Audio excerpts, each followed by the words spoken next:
Hello, and welcome back to another episode of Growing Up Conscious.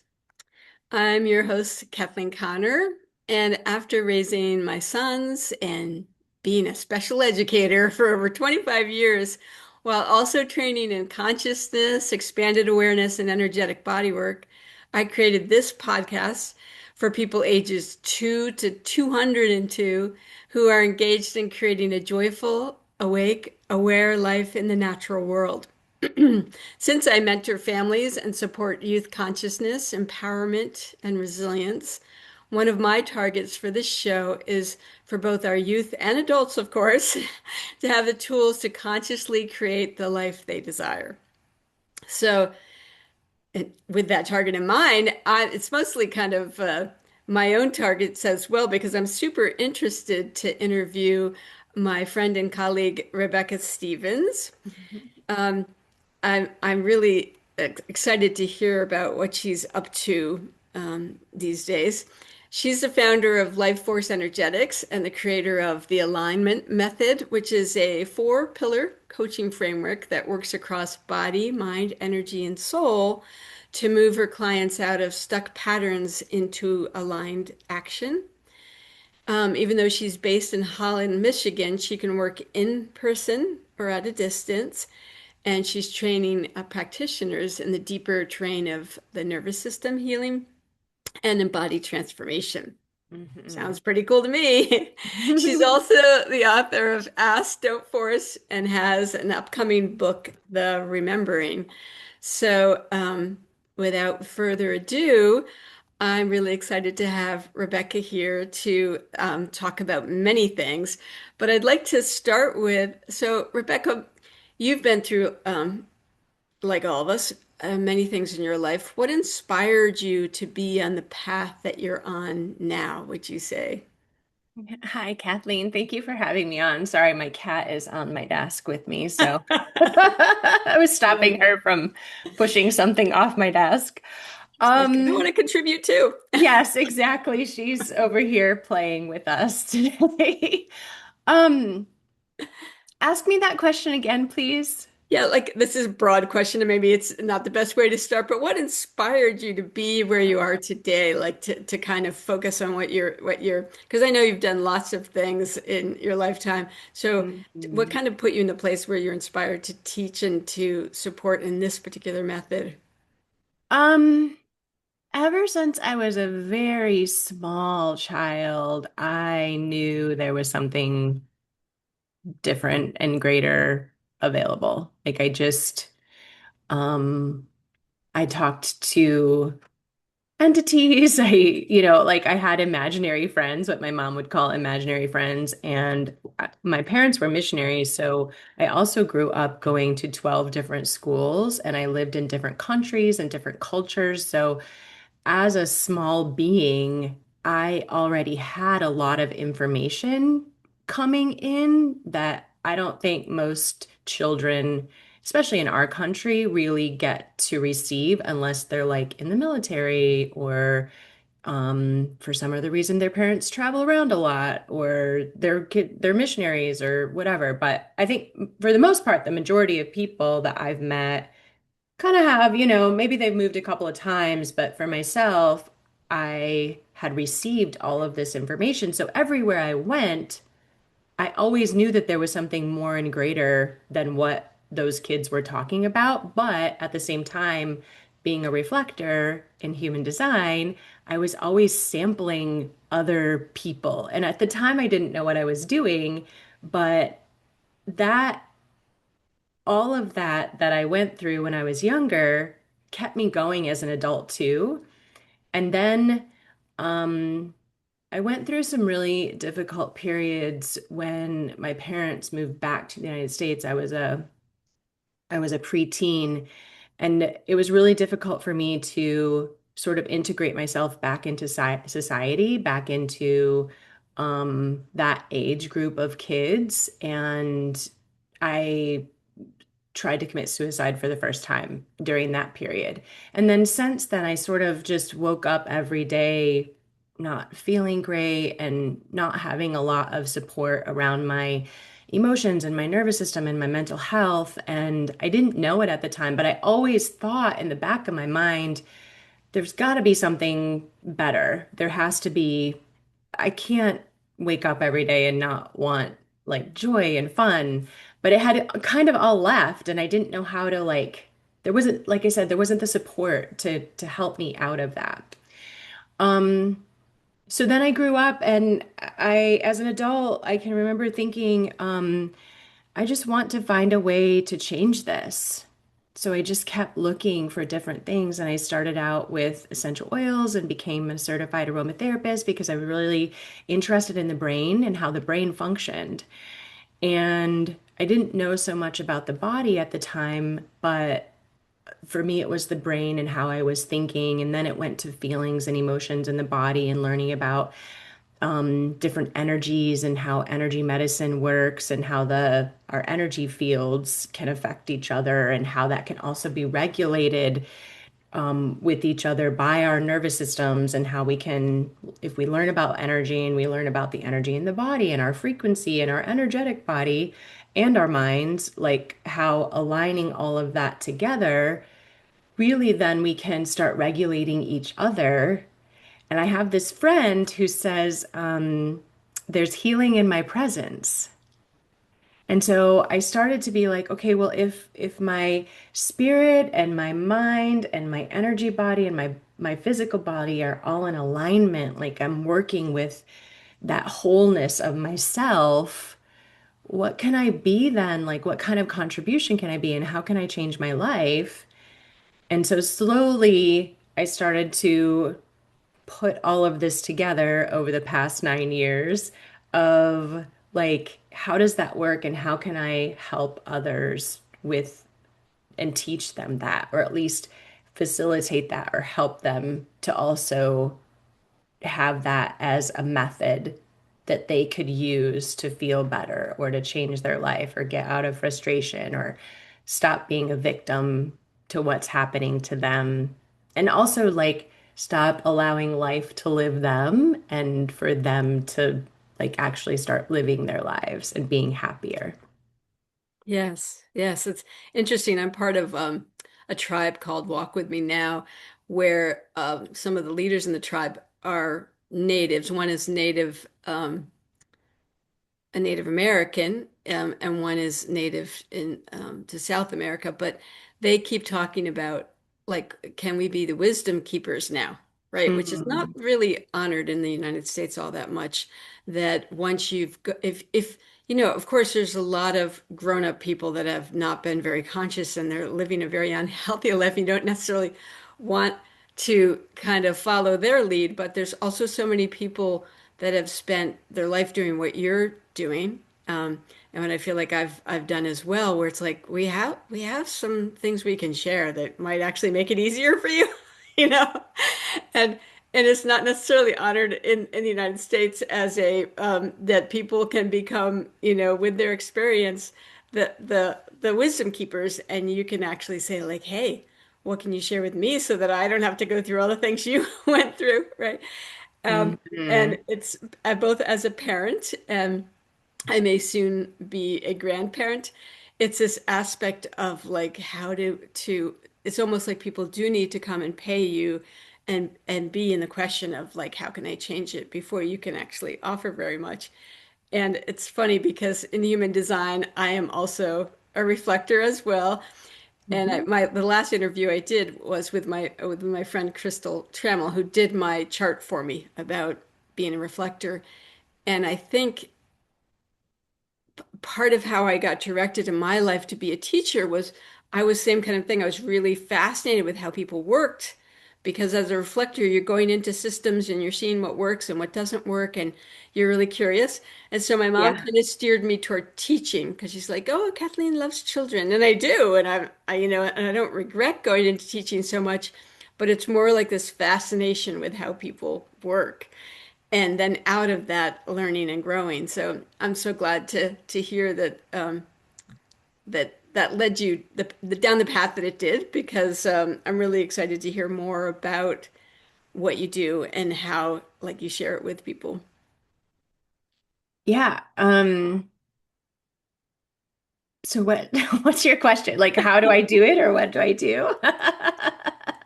That's great. I tend to be one of those people where like, especially I know when people ask me a question and then I'm also like, there's 100 answers to that question. Where do you I want me to know. start? Right. Um, well, so if somebody, let's say, let's start with the terminology that's used a lot right now is mental health. Hmm. And I would say, even though there's been times on the planet where things have been much worse in terms of how people have had to live, the conditions they've had to live, and all of that, what seems to be true now, and I see it impacting younger people so much, is how much influence you get from so many different outside sources, right? So if you were going to support a younger person with like it can be any number of things like anxiety or uh, there's just so many things that can dysregulate now. So if you're going to support a younger person with the tools that you have, what are some of the things that you would suggest? Mm, very good question. Um,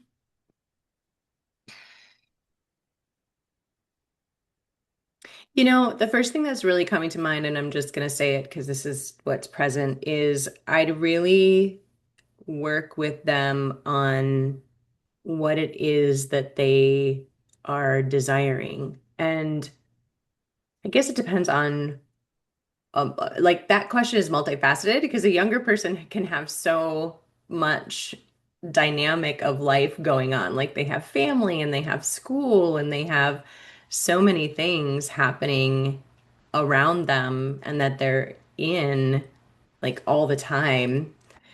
Um, it's helping them, I think, in different ways, maybe to start compartmentalizing some things for them. I think that the kids that I've worked with, and sometimes I think what helped my son, he went to Montessori school the first 5 years of school, and it really helped him figure out, okay, like what's important right now and what do I need to do? And to sort of organize and manage his time in a way. And I don't think that we trust kids to know how to do that, but I think it's also because we haven't taught them how to do that. I think in parenting, what I see a lot is we tend to establish all of those things for our kids and it doesn't allow them to sort of flow through life and figure things out and mess things up and get it wrong. It's like we're always jumping in, saving, saving, saving. And what I learned with my son and what I try to teach young kids is like, how do we help you trust yourself? How do we help you feel safe? Because a lot of times, with all of this information that's bombarding us and the distractions and all of the energy that we have around us all the time, can really dysregulate your nervous system to the point to where if you don't have a way to kind of like I said, like prioritize or organize your life or understand like who you are and what you're choosing creates this other thing because your parents are always doing it for you or like life just isn't set up great that way, especially in public school systems and things like that. So I think we have to start like helping kids with tips and tools and techniques on how to trust themselves, how to feel safe, and maybe that's a question that we give to kids is like, do I feel safe right now? And what would I need to choose or do or have? And how do we put language around that question? Like, I don't even know if you asked a kid that question, if they'd be able to answer it. Like, what do you mean? You Right, know? right, right. Like even starting from noticing noticing their body, noticing how, yeah. So I mean, I think back and my second son, had a lot of challenges getting through high school, and it wasn't because of his cognitive abilities. It was more like regulating his anxiety and dealing with the schedule in high school. It's funny Hmm. how I honestly think high school can be more challenging for most kids than college because they can't set their own schedule. Like once he went to college, he did so much better because he could not have to start classes until 9, which is much better for his sleep schedule. Not, decide how many classes he wanted to do in a day and regulate those things you were talking about. And he knew himself better too in terms of what he could do and what he couldn't do. Like at one point, I don't know, I think it was his senior year, and he was already struggling with his grades. And they put chemistry first period. And as soon as I saw that, because his counselor, I wasn't there to set up his schedule, but his counselor had set up the schedule. And right away I'm like, that's not going to work. He's not going to be able to do chemistry at 7:30 in the morning. And they're like, well, we'll see. And like 2 weeks later, it's like we had to drop chemistry, right? There's no way, right? So that aspect of knowing yourself as you go and not getting like I think so many kids get self-defeated so soon with the way the school system is set up and the way things are. Like I have worked with this girl for like 4 years now because she has dyslexia and she's now reading quite well and doing so much better academically at school, but she's moving to a new school next year because the girls at her school have not been kind, right? And so having to adjust to those Hmm. kinds of things as well. And luckily, she has a very supportive mom and dad, and they're choosing to go to a different school, which I totally honor because um, you can get everything else right in terms of school stuff, but if the people around you are always making you feel unsafe, like what you're describing, it's a problem, right? Yeah.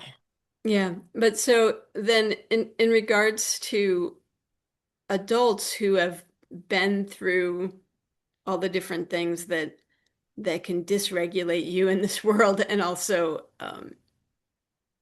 get you to not trust yourself and not trust your body, what are some things that you step in with the adults in terms of um, getting them back to their aligned, empowered self, let's say? Yeah, so I found that one of the best ways for myself to become and feel empowered, aligned, safe, trust myself is to learn about who I am, like without all of the outside influence, and then discern or like take inventory of, okay, this is what is in my mind. These are the things that I've been programmed with. As much as I can, acknowledge, like, okay, this part of me and how I think and how I believe came from this area of my life. And I can see that and I can acknowledge that. So if I have that information, then it's like, okay, who am I without that? And who do I want to be with that? And do I want to use that information as something that can contribute to me? Like specifically what we learn from our parents, right? So I have a story in my book. It's about my cat and myself, and she's really supposed to be my son's cat, but when we got her, um, I just held her all the time as a kitten, and she and I became very bonded together. But I grew up my whole life thinking I hated cats. Hmm. Like I grew up thinking cats are dirty, cats are evil, they shed, they're gross, they're disgusting, they could never contribute to you. They get up on the counter, they get poop particles in your food, like, but it was all my dad. It was all my dad's stuff. I can remember him specifically saying some of that stuff. I recently went back to receive some therapy for some support for myself, and I was doing EMDR. And through that process, I had some very vivid memories of like my dad yelling about cats, and then I went back and like fact checked it. Like I asked my parents, like, did this stuff actually happen? And they were like, yeah. And so, but here as an adult, here I am believing and truly thinking and in my nervous system and in my frequency and in my energy and all of it, thinking my identity is someone who doesn't care for and doesn't like cats. Well, I love cats. I love my cat so much. Like I just talked about her, right? At the beginning of the Yes. show. So it's just really interesting me to kind of peel apart those layers and help people, whether it's through energy medicine, energy work, because for me, that was one thing as an adult that I found that I needed to have something that, yes, I need maybe some facilitation or coaching or talk therapy, but I also needed some body work and to like feel and integrate and have that coherence with mind and body and my energetic body. And then sometimes with energy work, I can really drop down into that soul level, or if you want to call it your spirit or your infinite being, but that connectedness piece of, oh, I'm wholeness and oneness with all things. So it's like, it's finding the right combination, I think, for adults of what works for you and what can help you just really get to that inner knowing, that piece and part of who am I and what is mine. I think sometimes too, when it comes to raising children, we have these beliefs or judgments or points of view about things instead of asking questions. And I know for me and my son, I really started to have to ask some questions. And you just talked about trust. And I was learning, even when he was younger, like, okay, I have to trust him so I can teach him how to trust himself.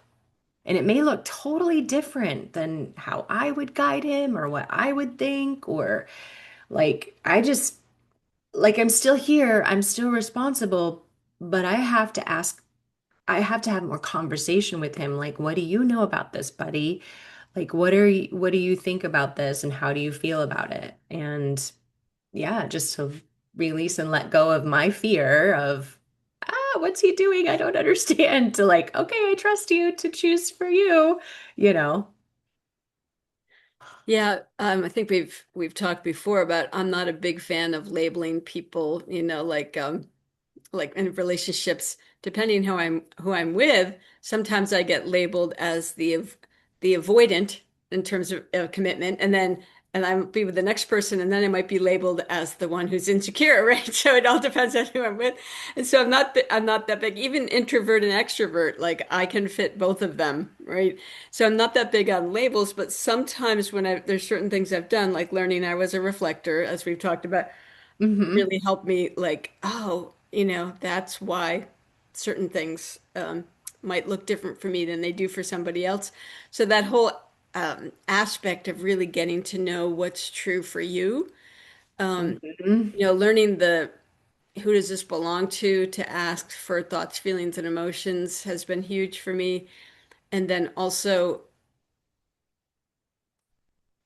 trying things out and seeing what works. Like I'm always like I make it a commitment to spend some time outside, almost try to do it every single day because that's one thing that so gets me back to myself and gets my nervous system into this place of and gets my busy brain, like my brain can still be going, but I can be observing my environment, going like, where's the turtles today? And will I see the muskrat? Because this is like locally what I might see when I go and sit on a certain spot.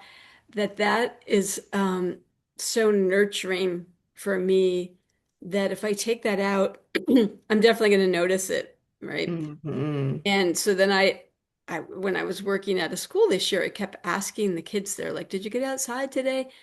And very few of them do, unfortunately. But some parents make it more of a priority than others. But I also can't project that onto them that that's what they need, right? Because for me, Right, it's just like everybody should be outside, right, that it's so easy to think everybody needs what my body requires. Because I have some nieces and nephews who live in Philadelphia, and I'm like, why would you live in a city? But right now they love that environment, right? And I just have to trust them to have their own process, right? Yeah. So, Yeah, definitely. yeah. That's the thing. Like when you start to trust, what happens is that energetically is in your energetic footprint outside of you then as well. And then someone's nervous system and their body and their energy field can then start to like um calibrate themselves to that sensation, that feeling, that understanding. It can start to bring that out of them too without you even needing to say anything. And then like with my son and even with other people now, I've started to say it out loud. Like, I trust you. And it's an amazing gift because how often do you hear that from someone? Not often. Not often. When's the last time someone said to you, Kathleen, you know what?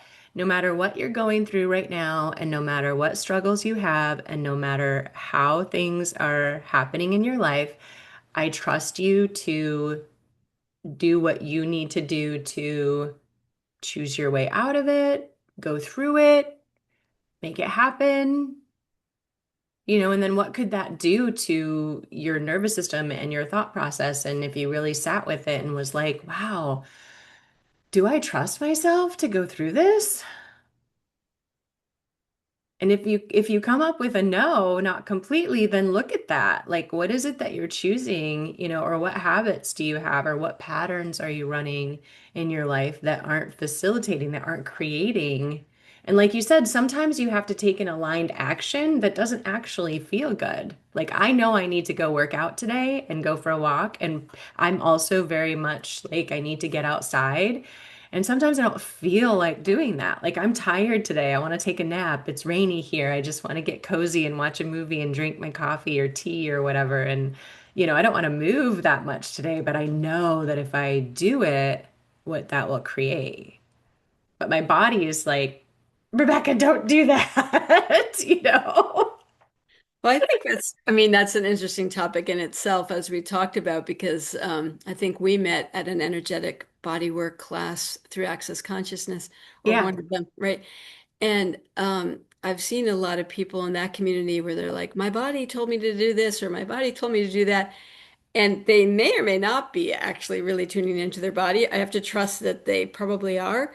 But it wasn't till just recently when somebody brought up, there's things you really do not want to ask your body about. You want to ask other aspects of yourself, whatever you label them, your soul, your whatever, however you want to label those things, that Right. that can get bigger than just the body and Hmm. say, what do I need to choose? Like if I like am going for a particular target, like let's just say expanded consciousness or expanded joy, um, that Yeah. you sometimes you got to ask, different parts of yourself. So I have to give credit to a woman named Analia Benz, where she talks about when you're truthing things, make sure you're asking the right question and check in with like who you're asking. Like, are you talking to your ego? Are you talking to your emotional body? Like there's various different, you don't want to get, too detailed about it, Yeah. but actually like look in and be like, who are you talking to? Because Yeah. I also really enjoy using like oracle cards, even if it's just for fun in the morning when Yes. but it's like, who am I asking? Yeah. Because I've heard people say, well, I asked this and this was my result. And I'm going like, I wonder who they were actually asking when they check with that question. And Yeah. looking from a perspective of letting go of judgment, who am I asking on this? Like if I'm going to move, sometimes I'm checking in with what I call Gaia and my connection to Gaia. And I'm going like, what's going to actually work for my body, mind, soul if I move from this place? Like right now, I live in North Carolina and I'm considering moving. And I kind of check in with Gaia about it too, because I really like that information as well. But Mm. you got to be clear about who you're asking when you're asking yourself something, and then if you're asking, quote, outside yourself, is if there's such a thing, are you Yeah. who you asking to? Because any number of beings, as we know, can jump in and be like, "I'll give you an answer. You want an answer? I'll give you." Right? Yes, true. I So know. yeah, so Yeah, yeah, and honoring, like you said, and trusting that you, like, I need time to myself. Some people don't. I definitely need time to myself to tune back into myself, right? I do too. Yeah.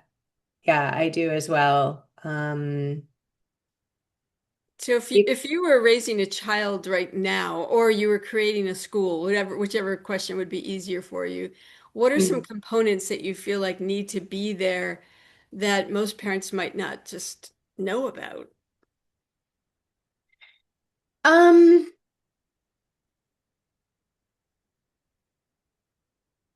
I think to be more, I think that most parents, how do I want to word this? I think a lot of parents live in fear.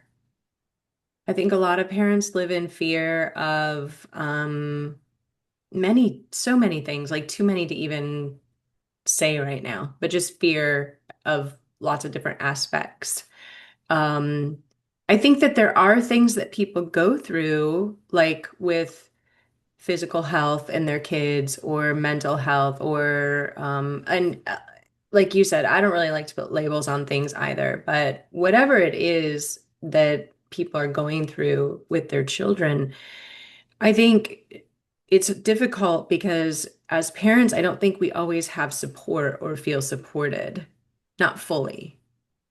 And I think as a parent, knowing how to ask questions and be like empower yourself to find out things and that the way that you're going to parent your kid isn't maybe going to necessarily look like what everyone else is doing, and that's okay.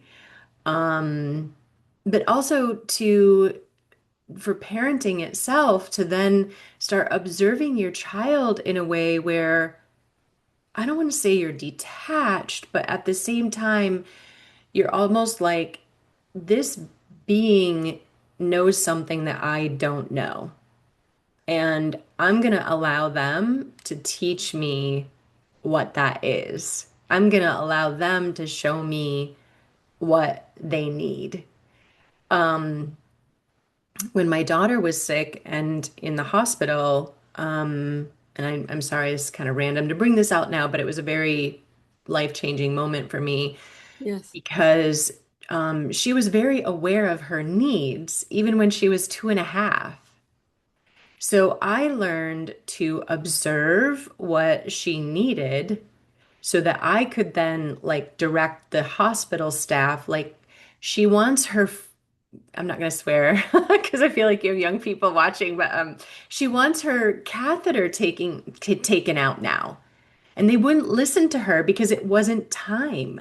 Yeah. And I was like, no, but it is time for her body. She's trying to tell you to take it out, but nobody would listen to her. So I think like start listening or trying to maybe listen to your kids in a different way where even though their request might not meet anybody's understanding or rule about what they're choosing or what they need right now, like trust them. Trust them that that's what they need, even if it doesn't make sense, because I think that's how we teach our kids to learn how to trust themselves and their own awareness and their own knowing. I think we take that away from our kids so quickly. I mean, like even in a hospital setting, right? Children, babies are born and then there are procedures and guidelines. And I'm not saying that any of those things are wrong. I'm just saying I think we need to open up the understanding and awareness of how someone's communicating, someone's trying to say to us, and not based on just like averages or data or what we think has to have happen. Um, Yeah, so, that's a great example because I'm thinking of a family member who has this delightful little boy. He's between 4 and 5 now, I think.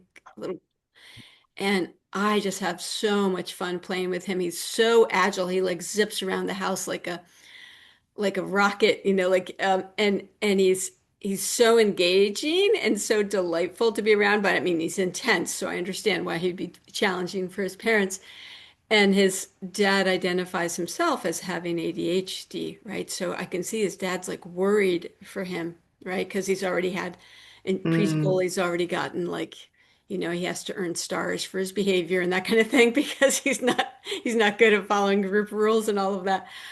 And I'm always going like, what, like ideally, because coming from my perspective, like I want him to be in like a nature outdoor school, yeah, almost like get to run around. unschooling. Yeah. Right, right. Yeah. Um, but also I noticed for him one thing that is challenging is transitions. Like if he's having a really fun time playing with me or another family member, and then it's time to go, he becomes kind of like this wild kid, right? And so he's showing through his behavior that he requires something different. So even just Yeah. like finding out for him, like what will work for you when it's time for you to like when it's time for you to say goodbye and you don't want to say goodbye, what's actually going to work for you? How can we support Yeah. you? Because we all want you to, we know we have to say goodbye, but we all want you to be supported and loved, and we trust you to come up with what will work for you, you know? Yeah. Because it just makes me a little bit sad when I see that he's getting in trouble because he's going kind of crazy. It's just like, no, I don't want to say goodbye. I'm having so much fun, right? Um, And yeah, I'm sure that there's things that we could ask him that he could come up with that would actually work for him. Um, Right? yeah, I can see that Yeah. with my own sons too. Because at one point with my son in high school, when he was really challenged by that particular system and the schedule and all of that, the counselor's like, well, we have to do this, we have to do that. Maybe you need to take him into somebody. I said, you can label him whatever you want, but what's actually going to work for him to get through high school? Because I knew once he got through high school, it would be much easier from there on out, and that's true because he got through high school a long time ago now, but well, not a long time ago. He's late 20s, but I'm like, I other than medicating him because I'm not a fan of that, I'm like we can label him whatever you want, just what's going to work to get him through this stage of his life so he can move on from here, Yes. Yeah. Yeah, exactly. Um, I think for my son too, like it it's not always easy. It wasn't always easy for me as a mom, but to also know that what he's going through and what is happening to him is his own. Do I have an influence on that? Is there some level of responsibility there with that? Yes, of course, but I didn't need to take on all of his pain and frustration and anger and, the emotional aspects of it. And I think I see sometimes parents doing that with their children and then um like the way of understanding what they do need, you're like in it, you're like in the emotional soup of it. And so you're not actually seeing like all the possibilities that are available to you because you're directly relating yourself and how you're choosing and what you're thinking and the questions that you're asking based on all of that emotion and the feeling that you might get in the body. I know being a reflector, I think that might be a little bit different for me, but at the same time, I think there are a lot of parents out there that are empathic. And like I have a client right now, and she has a trans daughter, and the daughter has all these feelings and emotions and ups and downs and things that she goes through, and it directly affects my client as the mom. And it's hard for her, like she'll go in and out of her own balance or her own alignment based on what's going on with her daughter. And so I think to kind of like I said, it's not necessarily a detachment or a disconnection fully, but it's like I'm willing to observe and see my son and know that, okay, I can just be space and have, like an observation and allowance for that and not let it like, whoo, what are we going to do? And so sometimes when I'm in that space, I find myself not choosing maybe the greatest choice that will create the most because I'm just trying to soothe him or please him like right now in the moment. So yeah, it's like, okay, what will actually work here? And that's kind of what you were saying with that little boy that you were just describing. Like if the parents were able to say, okay, like ask him, what do you actually need? And then be willing to change that. And I think too, sometimes for parents, um, you know, for my son, I can remember thinking to myself, like, without being a doormat, and I love that from Access Consciousness, like, don't be a doormat, but you can still have boundaries, right? Like, my son would have an outburst, and it's okay for you to have an outburst. You just have to do it in your room. You can't do it in the kitchen while I'm cooking right now. I'm not going to make you wrong for it, but you can't have that, it's not safe. It doesn't feel good to me. I'm cooking, there's stuff going on, so let's allow you to have that outburst or whatever it is, but we have to do it over here. And that's the container of it, right? Because I think sometimes kids do need a container, but it's like, how do you build that container so that the container also works for them? It doesn't just work for you. Yeah, and also, like you're saying, separating yourself out from judgment of others, because my younger son had a reaction to a medication that changed his brain chemistry, and I just learned over time that if he was going to have an outburst like you were describing, he needed to go up and over and down the other side before I could even interact with him.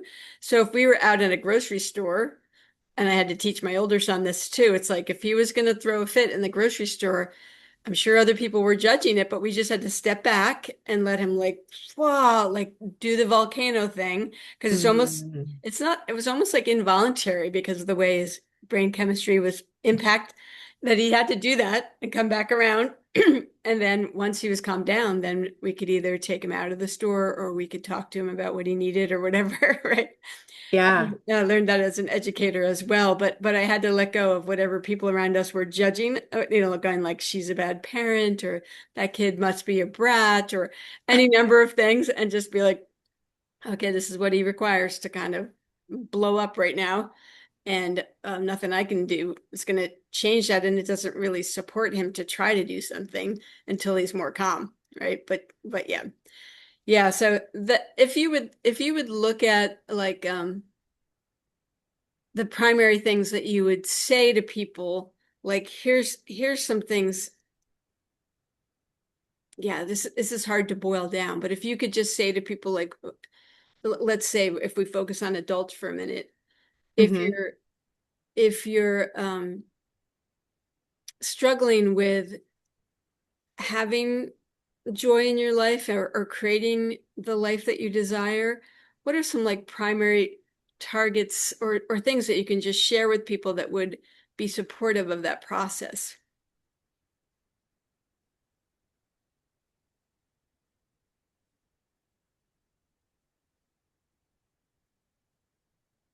I would say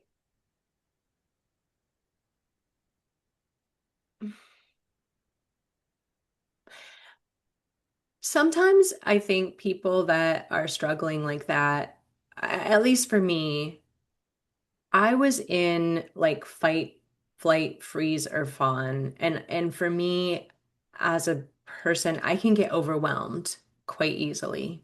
And then what that does is it sort of flatlines me and it's hard for me to make a choice. It's hard for me to choose. And when I'm stressed, when I feel stressed like that, or when I feel energy like that, or when I'm in that space, when I'm out of alignment is basically what it is. Um, it's not easy for me to like know of the best choice or a great choice that will create something different. And so, like what you were saying, I think if we could learn how to slow things down a little bit and step outside and quiet our brains and then just choose slowly. Like, I think sometimes we think things have to happen really quickly and we have to change things like fast. We were talking earlier about this lots of stimulation that's going on around us all the time in our environments and stuff, right? So I think sometimes to just like sit and relax, and I'm not, it's, I think it's hard for people to meditate, but just know that you can relax for a minute or go have fun or put it all down and go read a book, like step away for a second. I didn't learn that until Quinn was older and I was older, and I learned that okay, I can this nobody's gonna die if I don't do something about this right now. Like I can take a moment to breathe and kind of work or like practice getting myself back into alignment, whatever that is. Maybe you go read your Oracle deck, or maybe you step away and watch a fun show or something, or maybe you go outside for a walk, or maybe you go just distract yourself from what's happening, like the really thing that's going on that you need to change or that needs addressing, if you can, so that you can just like get back into a place where you can be able to receive more information. Because when you're Yeah. in that, ooh, that jittery, overstimulated, um, whether you want to call it stress or anxious feeling of a situation, it's really hard to see, like, it's really hard to choose your way out of it. At least for me, like my brain just starts going and I know that there's a different way to feel about it. So you're in that friction point, and in that I just yes, you can choose from there and sometimes we have to. But if you don't have to, just be willing to relax a little bit and let go and know that trying to control it all, it's it may be making it worse for everyone. Yes. I think in NLP, my NLP training, they would call it getting back to a resourceful place, like where you have all of your resources kind of back, like you said, in alignment, and you can take a minute and be like, okay, now that I'm back into this state, what would I like to choose? Yeah. Yeah. I can, especially like I'm thinking of last year's family reunion. I can feel like when my brothers and sisters and I are in conflict about something, it's like I can sense all of that, and I'm like, "Ah," and I don't even notice. I think it's mine, but then if I do take some time, like you said, it's like, wait, that's not all mine. Doesn't all belong to me. Like, what would I personally choose? So I think that's huge for people, and um, it's easy. Like for me, it's easy to go to like it's not a bad thing per se, but it's easy to like just start eating or something to try to get that energy, like Yes. overload of energy. I'm going to start snacking right now. And so Yes. I can't keep bad foods around the house because if like, even if I'm just processing like some excitement, sometimes I'm like, I'm going to eat some chocolate now. That I start noticing that I'm like, do I want to be putting this in my body? I'm like, okay, what's actually going on here? I have to actually look at the energy and be like, Yeah. what is this and what do I want to do with this? So I totally get that being back to a resourceful state. And that's what I would love to see us do with our children, like you were describing, trusting them. Yeah. And like when they're in a resourceful state, because when I was thinking of the little guy I was just talking about, when he's already into like wild upset state because he has to say goodbye, it's not a good time to ask him. But when he's in a calm state, be Yeah. like ask him like how what could we do next time that might work for you? Like and like trusting him to come up with some ideas. Yes. Or if he's not, like if he doesn't have the ideas, if he's just like, I don't know, like coming up with like maybe three choices for him or something. Um, Yeah, you know, exactly. that'd Yeah, be like trust, like involving them in the living of life and choices. And again, not and still like not being a doormat, still having boundaries, yes. still being the conscious aware parent with the responsibilities. but at the same time involving them in choosing, like, hey, what can we do to make this a part? What can we do to make this part of living more ease for all of us? Maybe it's a game and maybe it's, but then it's the conscious parenting part, I believe, Kathleen, is like before those parents are getting ready to leave, maybe it's looking at their watch and being like, okay, we're going to go in about a half an hour. So we need to start our, process of, hey, like what Yes. do we choose when we're getting ready to leave? Like what Yes. or what which way of getting ready to leave do you want to choose today? And I know that that doesn't always work. I mean, I'm not trying to be like pie in the sky, oh, whatever. But I Well, think it does have to come from no point of view either, because yeah. I've heard parents be like, "Well, you know what we're supposed to do in these situations," but it's coming from so much judgment that the kid feels all that judgment too, right? Instead of Yeah. you have to really get yourself as a parent in this kind of aligned state and be like, "Hey, we're getting ready to leave in about 20 minutes. I just want to give you the heads up to start getting ready for that or something, but you have to be neutral yourself as best you can." Yeah. Um, Really quick, I along the same lines, I know a family who has a son who has outbursts. And as I've been observing them and this dynamic and this little boy, I've been also very aware that like outbursts are some of that energy trying to get out of the body. So then I was asking questions, like just energetically like, I wonder what's going on in that child's day or has been going on in that child's few days before this outburst. Like, where's his energy? Is he off? Did something happen? Was there a traumatic event in his life that he didn't have words for?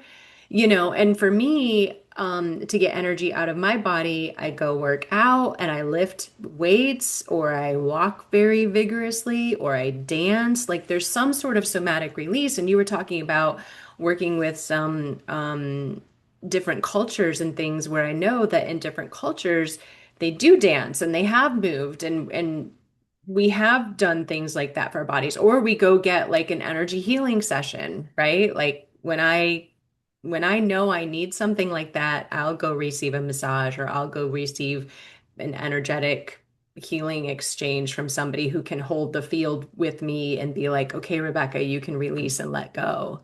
And then Yes. sometimes I'll just have like a somatic release of crying and letting all that crap that out of my body that I've been storing. So I think we don't have that. Like, instead of saying, hey, buddy, we need to sit down and have dinner right now, and the kid's like screaming, like, I'm not hungry and I don't want to eat. Maybe it's, hey, do you want to go for a run around the block? Or, like, Yes. Yes. For sure. Because I think so many kids that get the label ADD, it's like that's one of the missing trainings there for them. It's like you're very aware of energy. What's going on in your environment? How can you release it? Would be huge in that field. Like so many times when I was on a school team, they'd start talking about medicating a child as one of the first options. I'm like, how about if we try this, this, and this, and see. And I know for some people medication has worked well, so I don't want to poo-poo that, but I do think we in this culture suppress things instead of actually looking at causal pieces and also things that can naturally release an energy that's showing up a particular way. Yes, Yeah. Well, I and I've totally known for agree. myself, like it's medication and like I love the support of all the technology and things that we have in allopathic medicine. Yes, bring it on. I mean, my son wants to be a doctor, and he was just talking about this class where they're now learning how to dissect and change our DNA. So, like I love all of that science bit of it too. But at the same time, it's like, and what else, right? Like, even in my last therapy session, my therapist gave me this, it's like a toy that has all these prickly ends to it, like it's spiky, and then sometimes I just get to squeeze it and I love it so much, but it helps me. And I don't think that human beings are so dynamic and multidimensional and multifunctional, and like not any one thing is going to help someone, but if we have a toolbox of things, whether it's medicine and these other tools that we can use, or other techniques that we can choose, or energy healing, or whatever. Like, why not use all of them and combine them all? Like, we don't Well, have to leave anything out, you know? yes, when I hear the interviews about in the past, there used to be mental health facilities that were homeopathic, but they were on beautiful grounds so that people could be out in nature.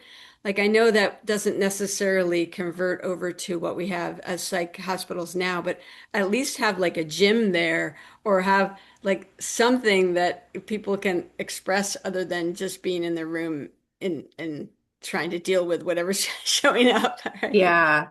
So yeah. Well, I kind So of like a place of that right now. Like, I'd love it if I could go to some sort of, and I'm sure there's things like this out there. I'm thinking of like Omega Center in New York and things like yes. that. But like a mental health retreat place where I could just like admit myself for a couple of weeks and get, like Yeah. get the treatments. And I'm not just talking about like spa and beauty treatments. I'm talking about like being out in nature and being in a beautiful place and just being able to unwind and get my, get myself out of my head. Because of living in Oregon for so many years, I think of Brighton Bush Hot Springs. Before the fires, there was, I know they've rebuilt things, but they have a beautiful lodge. They have all these hot springs. They Mm. have they serve yummy food and right, just like can people be given permission to go there when they need to go there? Yeah, in your, like a doctor's like, this is what you need. Exactly. Like, please Exactly. prescribe this for me. Yeah, I know we could talk for hours, but this I want to give you a chance to say whatever you'd like to say about what you offer to people and how they can find you. Like we will put it below in the YouTube channel, like a website and that kind of thing. But if you want to describe like what you offer to people and how they can contact you, I'd love to do that. Yeah, sure.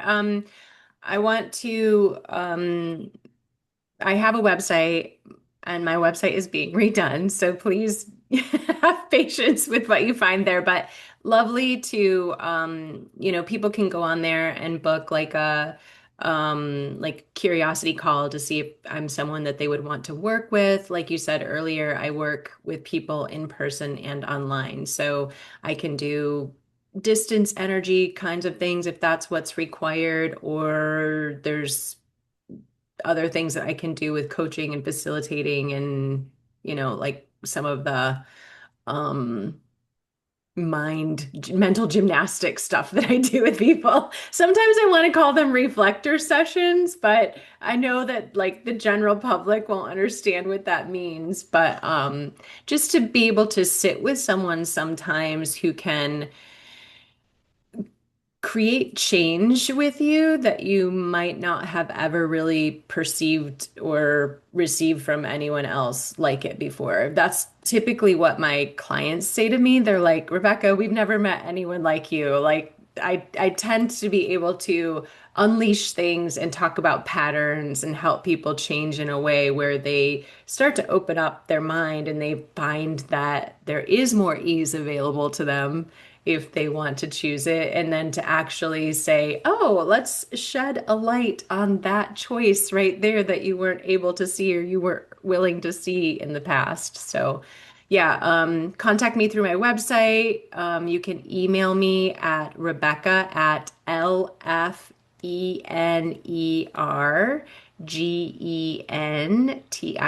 lfenergetics.com.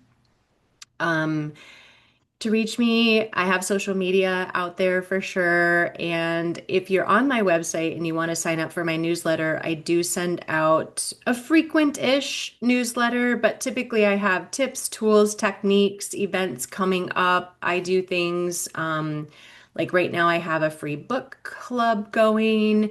Sometimes I do free calls and Zooms and pop-ups and things like that. I have a YouTube channel, so I'm out there. If people want to reach me and find me, they can. Yes, great, great. Is there anything that else that you would like to share with our audience that we haven't covered? Um, I would say to parents, be brave and willing to explore different things as well as the things that have maybe been shared or taught or shown to you. Be willing to be open and not afraid to allow your kids to teach you and show you what they need to, even though it might be crazy or weird or strange or different. Um, Trust them. Yeah. Trust them to show you. Trust yourself to know too. Yes, and it sounds like the same kinds of advice for adults in terms of trusting yourself and trusting yourself to get aligned and make the choices that you require to have your life work. Yeah, exactly. Yeah. And you deserve that. Like I think we deserve that. For sure. Okay, well, thank you so much, Rebecca, for coming on today. And Welcome. yeah, and it's been a pleasure. Yeah, same. Thank you so much for having me. I appreciate it. It's good to see you again. You're welcome.